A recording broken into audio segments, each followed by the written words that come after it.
hapon sa tanan. Nana kita sa unang simana sa Advento, una sab nga Biyernes nining panahon sa unang simana sa Advento. O nga gipanumduman kita nga tubangan sa Dios, magmapausanon kita nga magpaabot. O nga atong magkasing-kasing kanunay magtinguha sa kahayag nga dala ni Jesus.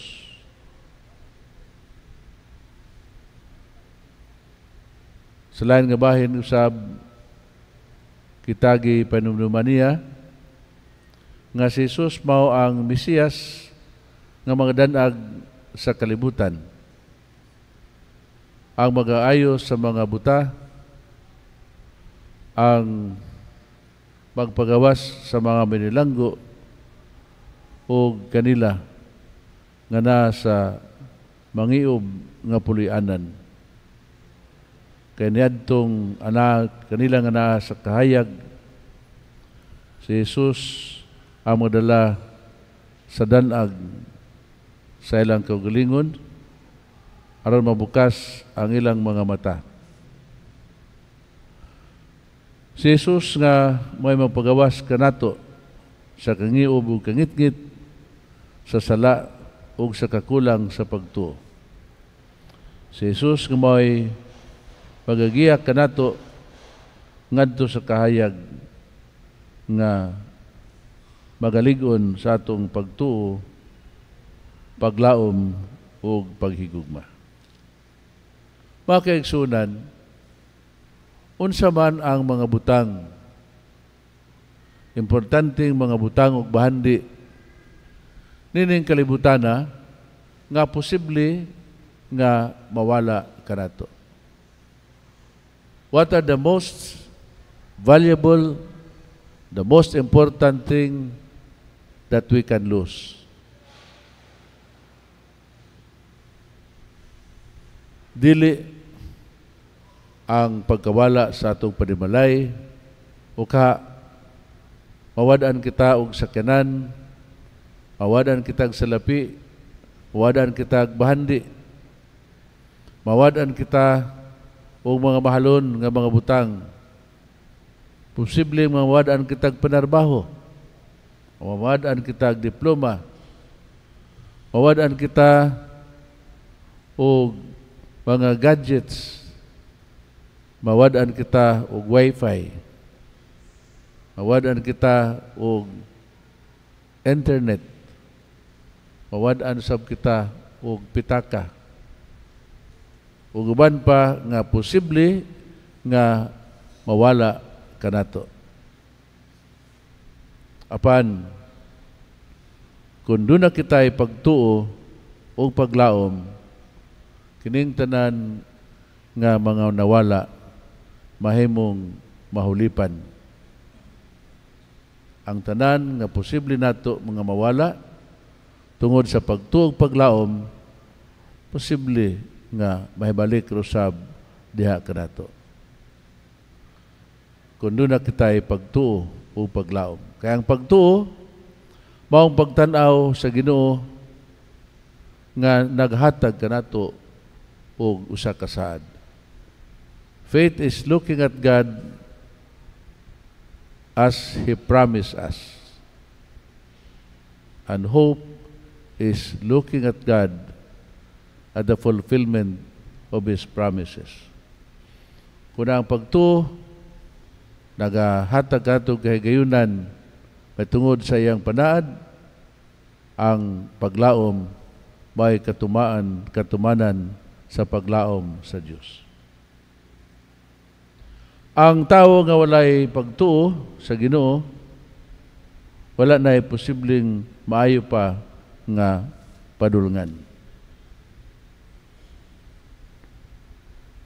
Without faith and without God, we can be lost.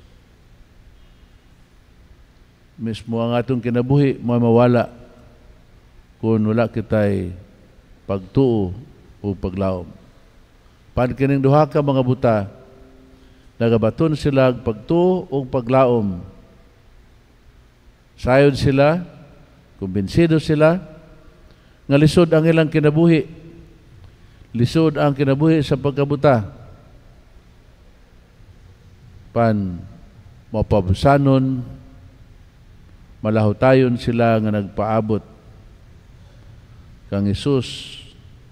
Ug sa diha nga nakita nilang kagayunan, sila nagasinggit, Jesus, anak ni David, maluoy ka kanamo.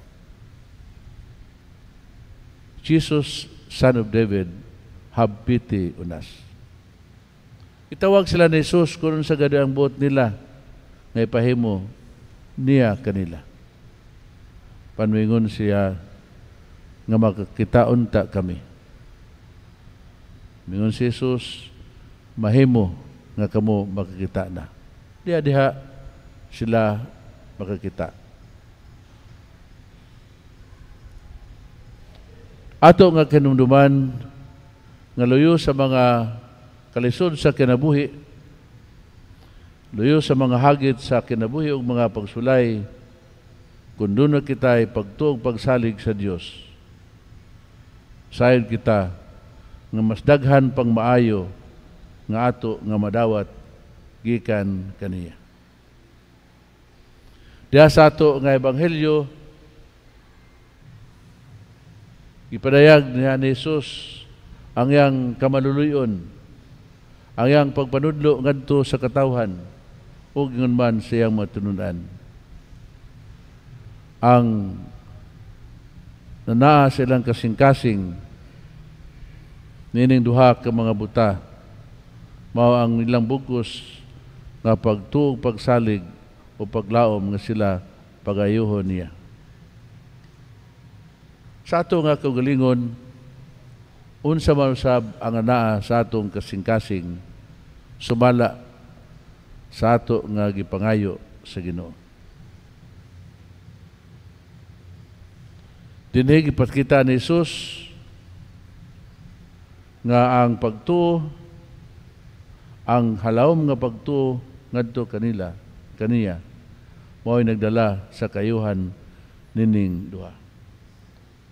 Mamaayo kamo sumala sa inyong pagtuo matod ni Jesus. Ang pulo nga paglaom as an acronym means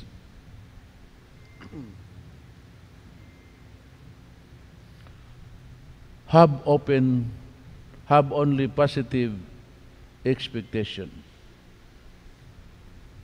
Mutuo ka ba sa Ginoo nga muhimo sa tanan nga mga imposible alang kanato?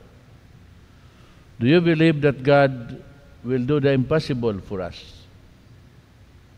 Do you really believe in God? Dili diya sa kakusog sa atong singgit sa pagharahon sa pagampo nga kita dunggon sa Ginoo, kundi tungod sa ato nga pagtuo.